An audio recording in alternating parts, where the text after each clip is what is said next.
ನೋಡಿ ಗೆಳೆಯರೆ, ತುಮಕೂರು ತಾಲೂಕು ಬೆಳ್ಳಾವಿ ಹೋಬಳಿ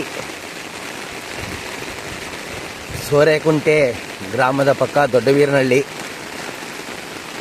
ಅತಿ ಭಯಂಕರವಾದ ಮಳೆ.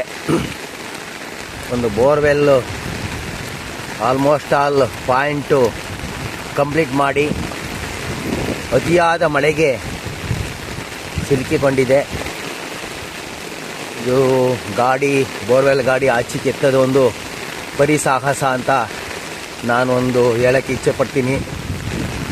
ಭಯಂಕರವಾದ ಮಳೆ, ಸತತವಾಗಿ 1 ರಿಂದ 1.5 ಗಂಟೆ ಸುರಿದ ಭಾರೀ ಮಳೆಯಿಂದಾಗಿ ಈ ಒಂದು ಮಳೆಯಲ್ಲಿ ತೋಟದ ಮಧ್ಯೆ ಸಿಲುಕಿಕೊಂಡಿರುವ ಈ ಒಂದು ಗಾಡಿಯನ್ನು ಎತ್ತುವೊಂದು ವಿಪರ್ಯಾಸವಾಗಿದೆ, ಸಾಹಸವಾಗಿದೆ.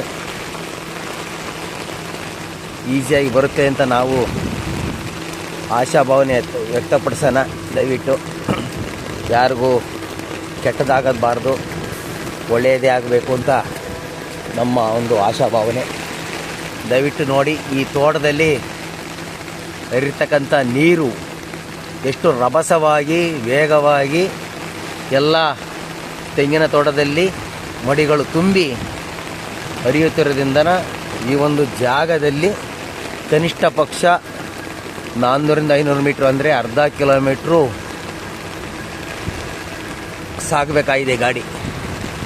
ಗಾಡಿ ಹೋಗುತ್ತಾ ಅನ್ನೋದೊಂದು ಸಾಹಸವನ್ನು ನಾವು ತಿಳಿಬೇಕಾಗುತ್ತೆ, ಪ್ರಯತ್ನ ಪಡಬೇಕಾಗುತ್ತೆ.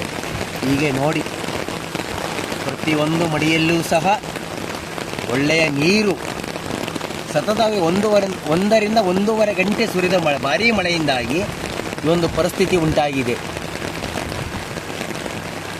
ನೋಡಿ, ನೀರು ರಭಸವಾಗಿ ಹರಿಯುತ್ತಿದೆ, ಅತಿ ಹೆಚ್ಚು ವೇಗವಾಗಿ ಹರಿಯುತ್ತಿದೆ. ಗಾಡಿ ಬೋರ್ವೆಲ್ ಕಂಪ್ಲೀಟ್ ಆಗಿದೆ, ಆಚೆ ಬರುತ್ತಾ ನೋಡಬೇಕಾಗುತ್ತೆ. ಧನ್ಯವಾದ.